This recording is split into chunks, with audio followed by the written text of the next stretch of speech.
best interests. Press red to watch now on BBC iPlayer.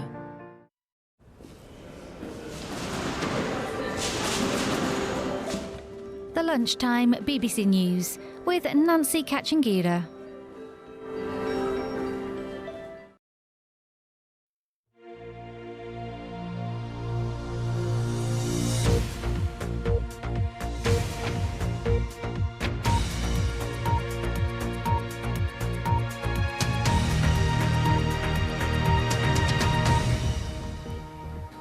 Good afternoon. Emergency security measures remain in place in Moscow, a day after a short-lived rebellion posed the greatest challenge yet to President Putin's authority. The Wagner group of mercenary soldiers seized control of the Russian city of Rostov and threatened to march on the capital before backing down. The whereabouts of their leader, Yevgeny Prigozhin, are unclear after an agreement was made last night for him to leave the country for neighbouring Belarus. Our security correspondent Gordon Carrera reports. The strange end of a mutiny. Forces from the Wagner mercenary group left Rostov last night watched by crowds after a chaotic and extraordinary day. Some cheered Wagner's leader Yevgeny Prigozhin as he was driven away, reaching out to shake his hand. Yesterday morning, the military headquarters in the city had been seized by forces loyal to Prigozhin without firing a shot. Once a close ally of Putin, Prigozhin had fallen out with Russia's military leadership, claiming they'd used his mercenaries as cannon fodder in Ukraine, and so he began to head towards Moscow. As the Wagner convoy began the long drive to the capital, there were explosions and reports of helicopters shot down. But a deal brokered by the president of neighbouring Belarus, an ally of Putin, halted Prigozhin's advance late in the day before significant bloodshed. But the question is, what now? Prigozhin's exact whereabouts are unknown, but he's due to go into exile in Belarus. His forces, said to be 25,000 strong, are supposed to be absorbed into the regular Russian military, but it's not yet clear how or with what effect on the war in Ukraine. And in Moscow, the events could weaken Vladimir Putin's grip on power.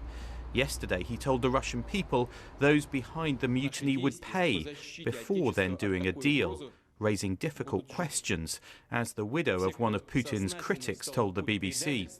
Prigozhin is not a hero, and he's a criminal, and he committed a lot of bad things in Ukraine, and you can't trust to this person. And this was all, again, a mess in Russia, but was a very special message.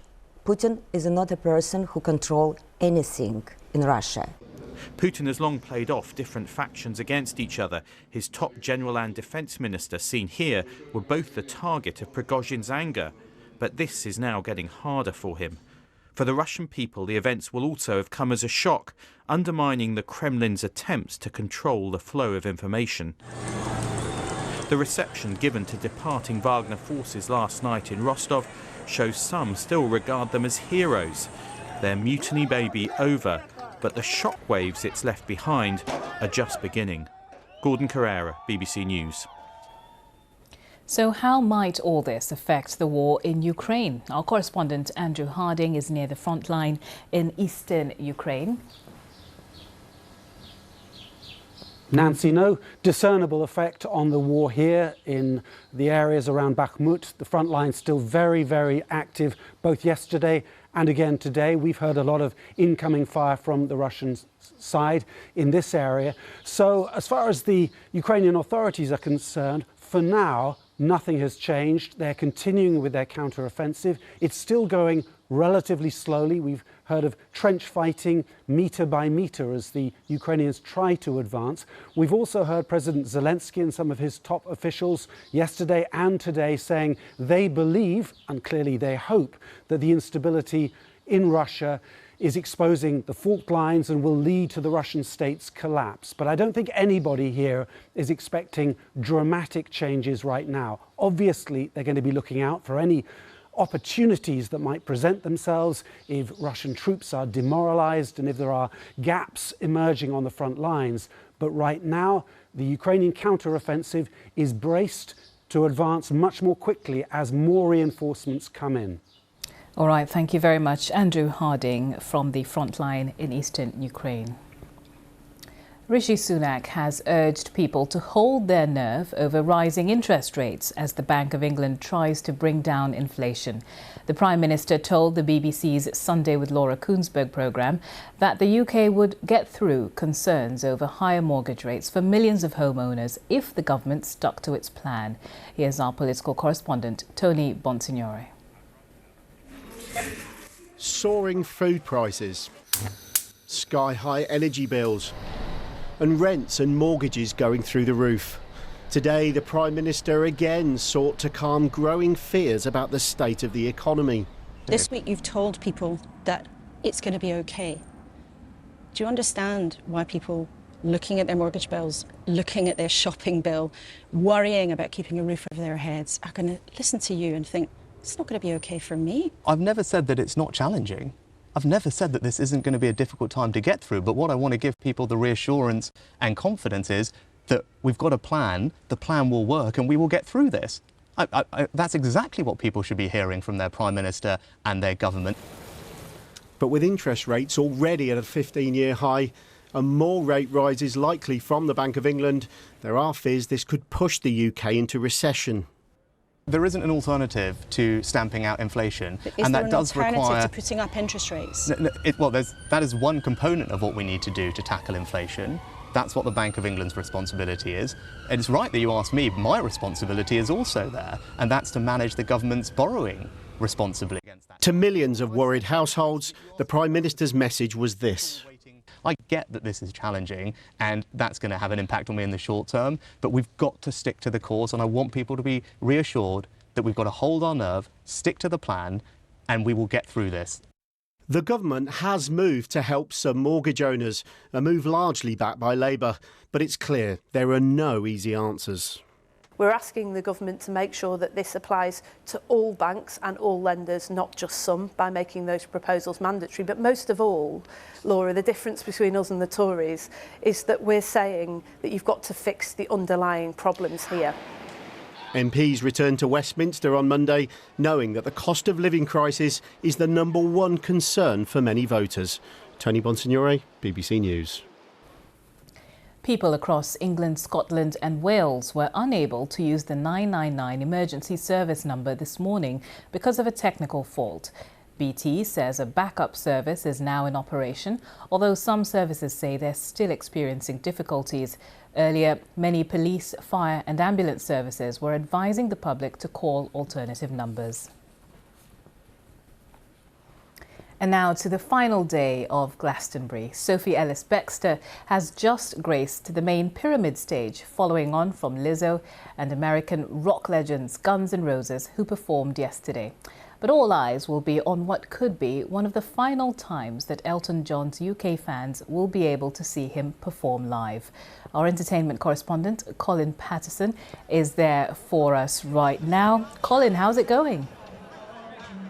This is right in front of the pyramid stage, where tonight Sir Elton John will play the final show of his farewell, or final UK show of his farewell tour. What do we know about it? He's going to open up with a track that he's not played for at least 10 years. Both Are You Ready for Love and Pinball Wizard fall into that category. And he says there will be at least 4 special guests. The theories here, names including Eminem, Kiki D and Britney Spears, are all getting thrown around. And as you'll see, the anticipation is building.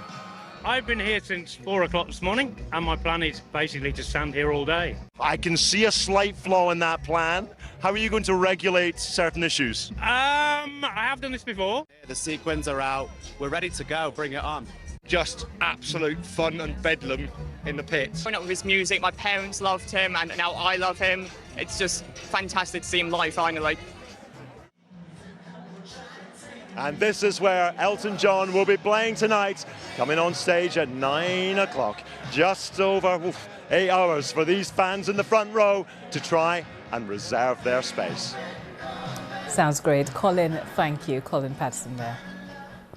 Well, you can see more on all of today's stories on the BBC News channel. The next news on BBC One is just after 4:30. Bye for now.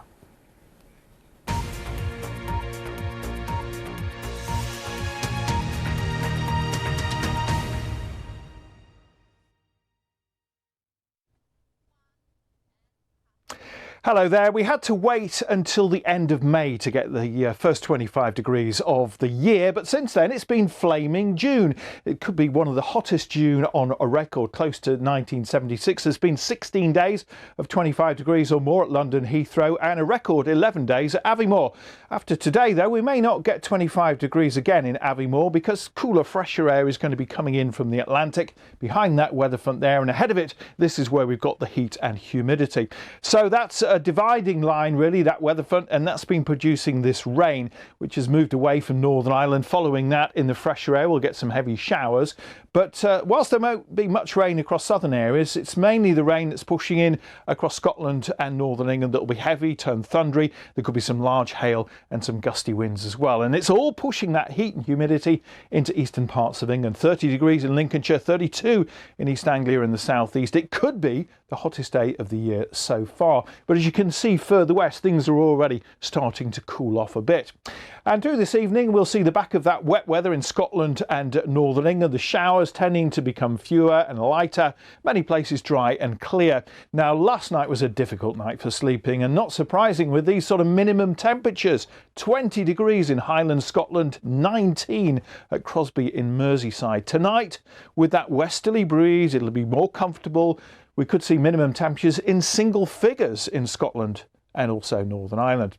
Heading into tomorrow, quite a sunny start. We'll see the cloud building up, scattered showers developing Scotland, Northern Ireland, Northern England. The chance of showers further south much reduced, and temperatures here could reach the low 20s, 18 to 20 degrees further north, and it will feel cooler and fresher everywhere with a westerly breeze. And all our weather is coming in from the west. We can see an area of low pressure pushing these weather fronts our way in time for Tuesday, and that's going to bring more cloud from the Atlantic. It'll bring some rain and some drizzle, mainly over the hills in the north and west. There's not much coming into southern, particularly southeastern parts of England, but temperatures will be in a range at 19 to 22 Celsius. Now, it could be quite warm on Tuesday night across southeastern areas of the UK. We're in a warm sector. That's the area between two weather fronts, and it's behind that second weather front that we'll see cooler air returning in from the Atlantic. That's going to arrive in western Scotland and Northern Ireland. Following that band of rain, that staggers its way into England and Wales, doesn't reach eastern parts of England until very late on in the day, and it could be quite warm across East Anglia and the southeast, the mid-20s here.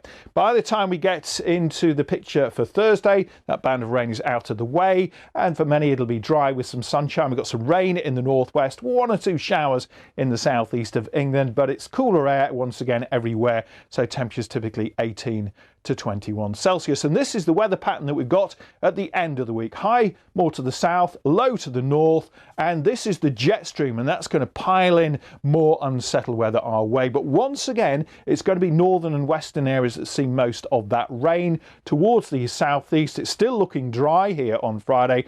There'll be some sunshine around as well. A top temperature of 22 or 23 degrees. Certainly nothing like the heat and humidity that we have at the moment.